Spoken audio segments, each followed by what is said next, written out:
사도행전 3장 1절에서 10절까지 말씀 함께 교독하겠습니다. 베드로와 요한이 오후 3시 기도 시간에 성전으로 올라가고 있었다. 그런데 사람들이 모태로부터 지체에 장애가 있는 어떤 사람을 들어 옮기고 있었다. 사람들은 그를 날마다 성전의 아름다운 문이라 불리는 문 곁에 내려놓곤 했다. 성전으로 들어가는 사람들한테 동량을 달라 하도록 하려는 것이었다. 그는 베드로와 요한이 성전으로 막 들어가려는 것을 보았다. 그래서 그는 동량을 얻으려고 간청했다. 베드로가 요한과 더불어 그를 뚫어지게 바라보고서 말했다. 우리를 보세요. 그는 베드로와 요한한테서 뭔가 얻으려니 기대하면서 그들에게 관심을 쏟았다. 그러자 베드로가 말했다. 은과 금은 나에게 없어요. 그러나 내가 가지고 있는 것, 이것을 그대에게 드립니다. 나사렛 사람 예수 그리스도의 이름으로 힘입어 일어나 걸으세요. 그러고는 그의 오른쪽 손을 붙잡아 일으켰다. 그러자 곧장 그의 발과 발목에 힘이 생겼다. 그가 풀쩍 뛰며 일어서서 걸어 다녔다. 그리고 베드로와 요한과 더불어 성전에 들어가 걸어 다니기도 하고 껑충껑충 뛰기도 하며 하나님을 찬양했다. 온 백성이 그가 걸어 다니는 것과 하나님 찬양하는 것을 보았다. 그들은 그를 알아보았다. 그가 성전의 아름다운 문 곁에 앉아 동량하던 사람이라는 것을 말이다. 그들은 그에게 일어난 일로 완전히 놀라움에 사로잡혀 정신을 차리지 못했다. 아멘. 전 3장 1절에서 10절까지 말씀, 더 좋은 곳으로 주세요 라는 제목으로 이렇게 말씀을 나누도록 하겠습니다. 라피데라는 사람이 전해주는 이야기입니다. 어느 날 토마스 아퀴나스라는 그 대학자와 교황 이노켄티우스라는 사람이 만났다고 합니다. 근데 토마스 아퀴나스가 그 교황을 방문했을 때 교황이 뭐라고 했었냐? 교회에 들어온 엄청난 액수의 헌금을 세고 있었어요. 그래서 토마스가 가서 교황에게 묻습니다. 뭘 하고 계시냐고요. 그랬더니 교황이 이렇게 이야기해요. 저는 돈을 세고 있죠. 돈을 이렇게 돈이 많이 들어왔습니다 하면서 막 이렇게 자랑합니다. 하면서 했던 말이 뭐냐면, 보세요 토마스, 이젠 은과 금은 내게 없거니와 라고 더 이상 말할 필요가 없습니다. 이렇게 얘기를 했대요. 그러니까 이게 오늘 저희가 읽은 구절의 한 부분인데, 내게 은과 금은 없다라는 이러한 변명을 댈 필요가 없을 만큼 교회는 이렇게 돈이 넘쳐납니다라는 이야기를 한 거예요. 돈에 취해서요. 그러자 토마스 아퀴나스가 이렇게 대답했다고 합니다. 맞습니다, 아버지. 그러니까 교황을 그들은 아버지라고 부르거든요. 맞습니다, 아버지. 하지만 교회 역시 이젠 일어나 걸으라라고 더 이상 말할 수 없어졌습니다. 이 이야기는요, 그냥 약간 지나가듯 우리가 들을 수 있는 말이고, 뭔 말이야? 할 수도 있습니다. 하지만 좀 곱씹어서 생각해 보면, 세상에서 교회가 이젠 일어나 걸어가라 라고 이야기할 수 없는 상태가 된 만큼 부유하고 너무나 이 세상 향락에 취해 있다라는 이야기를 하고 있는 듯 보입니다. 저는 이 말을, 토마스 아퀴나스가 한 말을 곱씹어서 생각하고 뒤집어 보면 사실 이 말은 이러한 뜻이 됩니다. 교회는 어떠한 공동체냐, 뭐 하는 데냐? 교회는 세상을 일으키는 공동체입니다. 교회는 손잡아 일으켜 세워야 되는 공동체입니다. 그러니까 교회가 만약에 그러한 힘을 잃어버렸다면, 그런 것들을 하지 못하고 있다면 교회는 교회의 역할을 하고 있지 못하다라고 이야기하는 것이죠. 여러분, 그러니까 이 말은 쉽게 이야기하면 교회는 구원시키는 공동체입니다. 여기서 잡아 일으킨다라는 이 표현은 사실 구원을 상징하는 의미지 않습니까? 구원시키는 공동체예요. 근데 구원을 시키는 것에는 전혀 관심이 없고 어떤 세상의 즐거움에 취해 있는 교회라면 그것은 우리가 재고해 보아야 될 필요가 있는 것이죠. 구원은 일회적인 용어처럼 우리가 알고 있습니다. 예수님을 모르던 상태에서 예수님을 아는 상태로 변화된 그러한 상태. 그래서 딱 한 번 믿기만 하면 그 구원이 영원히 취소가 되지 않는다라고 이야기하고 강조되면서 마치 그 구원이 굉장히 위례적인 것처럼 우리에게 인식되어 있을 때가 있어요. 하지만 저는 이례적인 것과 동시에 단회적인 것과 동시에 굉장히 우리 삶에 반복적으로 일어나는 것이 구원이라고 생각합니다. 또 막 낙마하고 쓰러져 있고 낙심할 때가 있죠. 그런데 또 하나님 앞에 서고 또 성령께 우리의 영혼을 의탁할 때 우리가 또 다시 세워지고 또 힘을 얻고 또 하나님과 함께 걸어갈 힘이 나는 거, 그것도 저는 우리의 인생에서 계속해서 반복해서 나오고 있는 구원이라고 저는 생각을 합니다. 뭐 굳이 단회적인 것을 구원이라고 이야기하고 우리의 삶에서 반복적으로 순간순간 일어나는 것을 변화라고 그냥 이야기를 한다고 치겠습니다. 이 두 가지의 특징은 무엇이냐? 저는 이 구원과 변화가 어떤 행동으로부터 시작한다고 생각합니다. 바로 보는 것입니다. 하나님께서 구원은 우리를 보는 것으로부터 시작하셨어요. 이스라엘 백성이 이집트의 종이 되어서 고통 속에 살고 있습니다. 보신 거죠. 그들이 고통 속에서 살고 있는 그러한 모습을. 이 세상에 있는 많은 사람들이 만약에 우리도요, 하나님께 이렇게 어떤 건짐을 받은 사람들이잖아요. 그 어떤 행동이 선행했겠습니까? 하나님이 보시는 행동을 시작했습니다. 너의 이 사람의 삶이 내가 없으면 안 되겠구나 하는 그러한 안타까움, 그리고 바라보면서부터 시작했다라는 거죠. 구원이 보는 것부터 시작한다라는 것은 뒤집어서 이야기하면 보지 않으면 구원이 일어날 수 없다라는 거예요. 혹시 제가 예전에 부교육자 생활을 할 때 이런 경험을 한 적이 있습니다.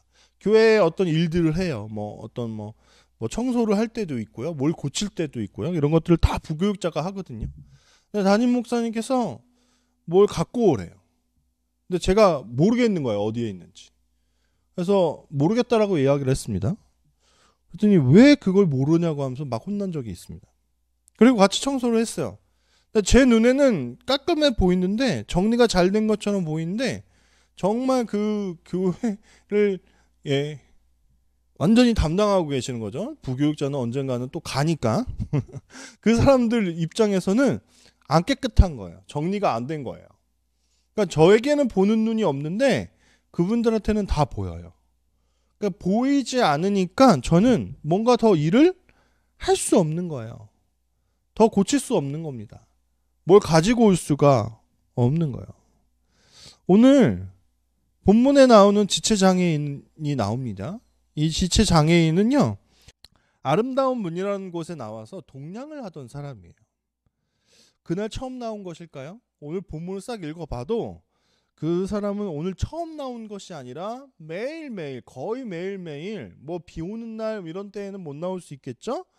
그래도 매일매일, 거의 매일 아름다운 문이라는 곳에 사람들이 매어다가 내려놓으면 하루 종일 동냥하는 일을 하던 사람입니다. 그러니까 그 사람은 오늘 처음 아름다운 문에 나온 것이 아니라 계속 반복적으로 아름다운 문에 나온 거예요. 그럼요, 요한과 베드로는요. 요한과 베드로는 오늘 처음 그 길을 걸어가다가 그 사람을 만났을까요? 아닙니다. 요한과 베드로도요, 습관에 따라서 매일매일 기도하러 올라가는 사람들이거든요.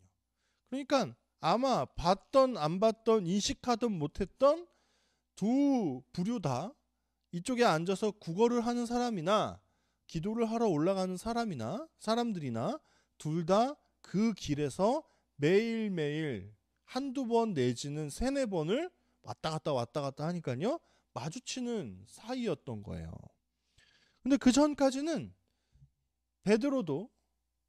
베드로와 요한도 이 사람을 보는 시선이 그냥 보는 거였을 겁니다. 아이고 또 저렇게 오늘도 나와서 열심히 동냥하고 있네. 힘들겠다. 뭐 요 정도로 바라보는 그런 사이였을 거예요. 근데 오늘 어떤 일이 일어납니까? 그 사람을 좀 면밀히 바라보기 시작합니다. 여러분, 우리 중에 문제는요, 늘 있습니다. 저는 이해가 가지 않았어요. 왜냐면 어렸을 때 제가 이렇게 TV를 보고 있다가 아버지가 딱 들어오셔서 하면 그 TV의 주도권이 아버지에게로 넘어갑니다. 딴 데 들어라. 아, 재밌는 거 보고 있는데? 그랬더니 뉴스를 꼭 틀래요. 뉴스를 봐야 된대요. 막 잔소리 하시면서 뉴스를 안 보면 세상을 살 수가 없대요. 근데 전 뉴스를 보는 게 너무 싫었습니다.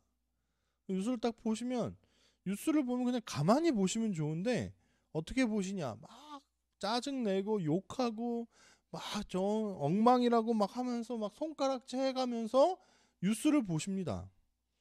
왜 그런지 참 이해가 안 갔어요. 근데 설교를 준비하면서 가만 생각해 보니까 30년이 지난 후에 지금 제가 딱 똑같은 행동을 하고 있습니다. 간혹 뉴스를 보면 막 짜증나서 막 보는 거예요. 아우 막 화난다 이러면서 보고 있어요. 왜 그럴까요? 정치를 알기 시작하니까 정치라는 것이 우리 삶에 무관심하면 안 되는 거구나 라는 것을 깨닫기 시작하니까 보이는 것들이 있습니다. 그리고 그 보이는 것이 있기 시작하니까 어떤 일이 일어나냐면 마음을 쏟기 시작하는 겁니다. 문제는 예나 지금이나 있습니다. 정치판에나 경제에나 뭐 세상이 돌아가는 곳에나 어디든지 문제는 계속 존재합니다. 그런데 비로소 그 문제를 문제로 보기 시작하는 것은 어떤 그 사람들을 그 문제를 향해서 바라보기 시작하는 것을 시작할 때부터 그 문제가 정말 문제가 되는 겁니다. 신학교를 다닐 때 좋지 않은 것이 있어요. 그게 뭐냐면 우리 교회의 문제만 보고 싶은데 신학교에 모이니까 그 전국의 각지에서 신학생들이 몰려오잖아요. 10명이 모이면 10명의 교회에 대한 이야기를 듣습니다. 그래서 마치 무슨 교회 문제 배틀 뜨듯이 야 우리 교회는 어떤 줄 알아? 이러면서 막 그 20살도 이제 20살 채 안 된, 그러니까 조금 넘은 그 청년들이 교회 문제들을 가지고 서로 배틀을 합니다. 우리 교회는 이렇다고 저는 막 그런 게 신학교에서는 비일비재해요. 그러니까 모이면 또 교회 이야기 할 수밖에 없습니다. 살아가는 생태계가 그러니까요. 근데 어느 날 채플에 어떤 목사님께서 오셔서 설교를 하실 때 이런 이야기를 했습니다. 한국 교회에 있는 사람들 모이면 교회에 대한 이야기 비판하고 막 이렇게 하소연한다. 짜증낸다. 그런데 그렇게 문제를 지적하고 문제에 대해서 막 끄집어내고 파헤치려고 하는 사람들은 많지만 정작 그 문제를 가지고 기도하려고 하는 사람들은 없다라는 거예요. 그 문제를 진짜 문제이면 그것이 그 사람들에게 기도하는 무릎으로 내려와야 되는데 여전히 입과 머리에서만 그렇게 이야기되고 있다라는 거예요. 아름다운 문에 앉아있는 지체장애인은요 언제나 그 자리에 있었습니다. 요한과 베드로는 수도 없이 많이 그를 보았을 것이고 지나쳤을 것입니다. 본문에 나타나진 않지만 동전 한두 입을 그에게 긍휼한 마음으로 던져준 적이 있을 수도 있습니다. 하지만 이젠 그들이 그를 보는 눈이 바뀌어진 겁니다. 4절을 읽어보시면 이렇습니다. 베드로가 요한과 더불어 그를 뚫어지게 바라보고서 말했다. 우리를 보세요. 보다라는 단어가 강조됩니다. 강화됐어요. 어떻게 보냐? 뚫어지게 보기 시작했다라는 거예요. 뚫어지게 본다라는 건 뭐냐? 뭐가 그 사람에게 정말 필요한지, 그 사람에게 어떤 문제가 있는지를 자세히 보기 시작한 것입니다.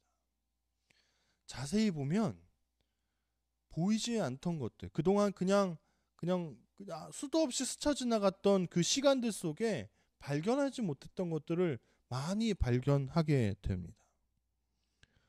우리도 우리 주변을요, 저는 좀 뚫어지게 바라볼 필요가 있다고 생각해요. 우리 주변을 뚫어지게 바라볼 때 우리는 그것들에 대해서 감정이입을 하게 되고, 그가 살아온 시간들, 그리고 그 속에서 그들이 경험했던 그런 고통들, 그것들을 다 이야기해 주지는 않아도 볼 수 있게 됩니다. 그동안은 수도 없이 많이 스쳐 지나갔을 텐데 한 번도 말을 걸어주지 않았을 수도 있는데, 베드로와 요한이 그 지체장애인을 뚫어지게 보기 시작하는 순간부터 그의 마음이 느껴지기 시작합니다. 그동안 얼마나 힘들었을까? 오늘뿐만 아니라 여러 날 나온 것으로 나는 알고 있는데 얼마나 그 인생이 비참할까? 얼마나 많이 가슴 아팠을까? 수도 없이 많은 사람들이 돈을 한 푼도 주지 않고 지나칠 거 아닙니까? 그럼 수도 없이 많은 거절과 그러한 좌절감을 맛보지 않았을까 하는 그러한 마음들이 이입되기 시작합니다. 그러면서 생각하죠. 정말 저 사람에게 필요한 것이 무엇인가? 칼빈 대학교의 교수인 교수님이신데, 우리나라 아닙니다. 미국 칼빈 대학교예요. 거기에 누스 터커라는 분의 하나님이 기뻐하시는 작은 교회라는 책에서 이런 이야기를 제가 읽은 적이 있습니다. 교회에서 하는 구제는요, 때로는 너무 돈으로만 하는 것으로 끝날 때가 많다라는 거예요. 저는 이 말에 너무 크게 한 방을 맞았습니다. 근데 맞지 않습니까? 우리가 그냥 또 구제 헌금 얼마, 그것을 어느 기관에 보냈다, 이 정도로만 우리가 세상을 향해서 돈을 사용했다라고 이야기할 때가 너무나 많지 않습니까? 베드로와 요한의 주머니에 정말 돈이 없었을 수도 있습니다. 왜냐하면 그들은 경제활동을 거의 하지 않는 사람들이거든요. 예수님과 다닐 때에도 돈이 없어서 뭔가 빵을 사거나 이런 걸 하기가 어렵다라는 것이 느껴질 때가 정말 많습니다. 그런 청빈의 삶을 살고 있는 그들에게 정말 돈이 없었을 수도 있죠. 작은 교회가 난감한 것은요, 막 개척한 교회, 성도 몇 명 되지 않는 교회, 이런 교회들이 때로 난감할 때가 있어요. 그게 뭐냐? 돈이 없어서 이런저런 일을 할 수 있는 가능성이 적다는 데에 있습니다. 근데 이렇게 생각해 보았습니다. 이 본문에 비쳤을 때. 하지만 없어서 다행인지도 모른다고요. 없기 때문에 예수님밖에 전할 것이 없는 사람들일 수도 있는 거예요. 돈이 넉넉해서 돈으로만 구제하고 전도하는 것이 정말 그들에게 진정으로 필요한 것인지, 그래서 정작 정말 그 사람들에게 전달되어야 되는 예수님은 전해지지 않고 있는 것은 아닌지 생각해 보아야 한다라는 거예요. 빌립보서 1장 15절과 18절에 이런 글이 있습니다. 어떤 사람들은 시샘과 경쟁심으로, 또 어떤 사람들은 좋은 의도로 그리스도님을 선포합니다. 좋은 의도로 하는 사람들은 사랑으로 선포합니다. 문제될 것이 무엇입니까? 가식으로 하든지 진심으로 하든지 어떤 식으로든 그리스도님이 두루 전해지고 있을 뿐입니다. 나는 이것을 기뻐하고 있으며 또한 앞으로도 기뻐할 것입니다. 이게 되게 어렵게 약간 애매한 말인데, 아마 그 당시에 문화가 어떤 현상들이 있었던 것 같아요. 그리스도를 전하는 사람들이 일어나긴 했는데, 여러분 그런 거 있지 않습니까? 교단이 달라서, 그리고 교단에서 강조하는 신학이 달라서, 그래서 어떤 교단은 어떤 교단과 절대 교류하지 않고 친하지 않아요. 서로 비난하고 이럴 때도 있고요. 하여튼 안 친하게 지낸 교단들이 있습니다. 그러니까 아마 여러 어떤 그런 어떤 집단들이 바울의 시대에도 존재했던 것 같아요. 그래서 어떤 사람들은 너무 막 열정적이게 하는 사람들도 있고 막 붙잡아서 막 괴롭히듯이 막 전도를 하는 사람들도 있고, 어떤 사람들은 얌전하게 조용히 막 그들 곁에 들어가서 복음을 슬며시 전하는 사람들도 있을 것이고, 뭐 할례를 강조하는 사람이 있을 것이고 할례를 강조하지 않는 사람들이 있을 것이고, 뭐 여러 가지 모양으로 전도하는 사람들이 일어났던 것 같아요. 그런데 바울은 어떤 모습으로든 그들의 열심과 행동으로 예수 그리스도가 전파된다면 그것은 자신은 기뻐할 일이다라는 거예요. 그러면 역으로 생각해 보면 기뻐하지 못할 일은 무엇입니까? 어떠한 방법으로도 예수님을 전할 생각을 전혀 하지 않는 것. 아마 바울이 오늘날의 교회들의 모습을 보면 정말 통탄할 겁니다. 여러분들이 어떠한 모습으로도 예수 그리스도를 전파하려고 하지 않는 그러한 모습들을 보면서 나는 슬퍼하고 또 슬퍼합니다 라고 이야기할 수도 있어요. 예수님이 아닌 다른 것들이 전파되는 것, 복음이 전파돼야 되는데 번영이 전파되고 성공이 전파되고 치유가 전파되는 바람에 지금은요, 그런 요행을 바라던 사람들이 교회에서는 다 사라져 버렸습니다. 떠나가 버렸습니다. 예수님의 자리를 대체해서 다른 것들이 전파되어져서 교회는 이젠 정말 힘을 잃어버렸습니다. 예수님이 전파된다면 인간의 방법에서는 조금 부족함이 있어도 바울은 기뻐한다라는 거예요. 중요한 것은 전파되는 거예요. 교회가 세상을 자꾸 돈으로만 살려고 해서는 안 됩니다. 자꾸 돈으로만 불쌍한 사람들을 불쌍히 여겨서는 안 됩니다. 정말 그들 손에 들려져야 되는 것은 돈뿐만 아니라 예수 그리스도의 이름이어야 한다라는 것을 우리는 잊지 않아야 됩니다. 제가 예전에 무거운 리아카를 끄는 이런 노인들을 보면 간혹 도와드렸어요. 도와드리면서 저는 힘내세요라고 인사를 하고 돌아오곤 합니다. 약간 멋쩍기도 하고 그렇게 대단한 일도 아닌데 그 의시되는 것도 꼴 보기 싫을 것 같고, 그래서 언능 막 이렇게 옵니다. 그래도 저는 그 일을 할 때 예수 그리스도의 마음으로 했어요. 그래도 하나님께서 불쌍한 사람들, 어려운 사람들을 섬기라고 했으니까 내가 이 작은 일이라도 해야지 하면서 노인들도 도와드리고 그런 적들도 몇 번 있었습니다. 근데 어느 날은 그렇게 또 그날도 무거운 막 그 리어가에 뭐 박스를 막 이렇게 많이 이렇게 쌓으신 노인분을 제가 발견한 적이 있었어요. 근데 그 리어가에 제가 보니까 구멍이 났습니다. 그러니까 바퀴가 잘 돌아가지가 않아요. 바퀴가 잘 돌아가지 않는 데다가 아마 약간 경사가 있었던 것 같아요. 그래서 이걸 넘어가지 못하고 이렇게 방지턱 같은 걸 넘어가지 못하고 약간 좀 버거워하고 계실 때 제가 그냥 살짝 밀어드렸습니다. 그러니까 많이 끌고 간 것도 아니고 살짝 밀어드렸어요. 근데 그분이 젊은이 너무 고맙다라고 하시면서 저한테 막 여러 번 인사를 하시더라고요. 근데 그때도 제가 아닙니다.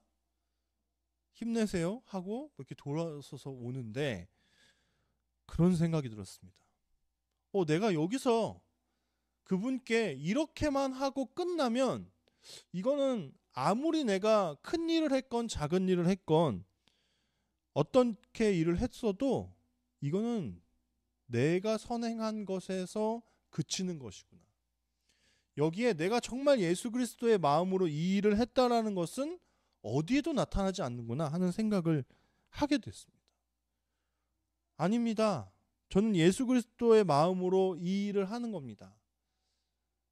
어르신, 아버님, 어머님, 꼭 가까운 교회라도 나가셔야 해요 라고 하면서 잠깐이라도 예수님에 대한 이야기를 하지 않은 것이 너무나 후회되기 시작했습니다. 베드로와 요한에게 무슨 힘이 있습니까? 베드로와 요한에게는 아무런 힘이 없습니다. 그는 정말 그 지체장애인을 일어서서 걷게 할 힘이 아무것도 없습니다. 만약에 힘이 있다면 예수 그리스도의 이름을 전할 힘만 있습니다. 그건 저와 여러분에게도 마찬가지입니다. 제가 능력이 있어서 어떤 누군가가 이 능력이 있어서 그 일을 감당해내고 있다고 생각하면 큰 오산입니다. 예수님께서 힘이 있으시고 능력이 있으시기 때문에 우리는 그분의 이름을 전파할 수 있는 겁니다. 알레고리라는 것이 있죠. 은유적인 겁니다. 어떠한 개념에 빗대어서 또 무엇인가를 설명할 때 우리가 알레고리다, 뭐 이렇게 흔하게 얘기합니다. 알레고리적인 성경 해석은요, 성경 해석의 되게 그 대표적인 방법 중에 하나입니다. 요즘은 그러한 방법을 많이 사용하지는 않는데 고대에는 특히나 막 2세기, 3세기에는 되게 성행하고 유행했던 방식입니다. 근데 오늘날도요, 그 알레고리적 해석은 여전히 남아있어요. 그리고 일부러라도 어떤 본문은 알레고리적 해석으로 그 본문을 봐야 된다고 생각을 합니다. 오늘 저는 이 본문을 이렇게 알레고리적으로 보면서 마무리 짓고 싶었습니다. 성전, 그 요한과 베드로가 성전으로 올라가고 있습니다. 그들 당시에 종교의 중심이었고 어떠한 종교적 그 워십 서비스를 감당해내는 어떤 기관이죠. 성전은요, 건물입니다. 근데 오늘날 이 성전을 뭐에 비유해서 이야기할 수 있겠습니까? 당연히 교회일 겁니다. 교회로 올라가는 수많은 사람들, 예배 의식을 관장하고 진행하는 수많은 교회들이 이 땅 가운데 존재하죠. 근데 그 곁에 그 성전에 올라가는 그 길에 어떤 문이 있는데 그 문에 매일 앉아서 구걸을 하는 지체 장애인이 있다라고 합니다. 이걸 누구에 비교할 수 있을까요? 저는 미그리스도인들이라고 생각합니다. 아직 그리스도인이 아니어서 예수님의 사랑을 모르고 인생에서 여러 가지 모양으로 살아가곤 있지만 여전히 현실에 주저앉아서 열심히 살아가고 있는 그들을 저는 지체장애인들에 비유할 수 있다고 생각을 합니다. 그렇다면 베드로와 요한은 누구일까요? 예수님의 이름으로 그 안진뱅이를 일으켜서 걷게 할, 예수님의 그 이름에 능력이 있습니다라고 전파할 그 누군가는 오늘날 그런 베드로와 요한은 누구여야 하겠냐라는 겁니다. 오늘은 부활절입니다. 뭐 딱히 부활에 대한 설교 뭐 이런 것들을 따로 하지는 않았습니다. 하지만 오늘 이 시간 베드로와 요한이 그 부활 생명으로 성전으로 올라가는 그 길 가운데에서 현실의 문제와 아픔과 고통을 가지고 살아가는 그 한 사람을 뚫어지게 바라보기 시작했고 그에게 예수 그리스도의 이름을 전하여서 일어나 걷게 했습니다. 앞에서 저는 이야기했듯이 교회가 너무나 세속적으로 변하면요, 이 세상을 잡아 일으켜 걷게 하는 일에 관심이 없기 시작합니다. 저는 교회는 이 세상에 있는 사람들을 일어나 걷게 하는 자들이어야 한다고 생각합니다. 주변에 많은 사람들, 우리 주변에 있는 여러 지인들, 이웃들 있겠죠? 저는 오늘부터 그들을 좀 더 뚫어지게 바라보기 시작하려고 합니다. 그들 인생 가운데 어떤 아픔이 있는지, 그들 인생 가운데 어떤 고통이 있고 어떤 기도 제목들이 있는지, 어떤 소망들을 품고 살아가는지 저는 면밀히 뚫어지게 바라봐야 된다라고 생각을 합니다. 그 뚫어지게 바라봄은 우리가 그들에게 그들이 바라는 것보다 더 좋은 것, 예수 그리스도를 전하여 주려고 하는 것에 저는 시작이 되는 행동이라고 생각합니다. 교회는 그들을 잡아 일으켜 걷게 해야 되는 사람들입니다. 그 일을 멈춘 교회가 하나님께 근심이 되고 있지는 않은지 우리가 또한 회개하고 하나님께 나아가야 될 줄로 믿습니다. 저와 여러분이 다시 그 일을 회복했으면 좋겠습니다. 부활 생명으로 그냥 우리만 열심히 살아가는 것이 아니라 그 누군가도 부활 생명으로 잡아 일으켜 세우는 그러한 우리가 되기를 간절히 소원합니다.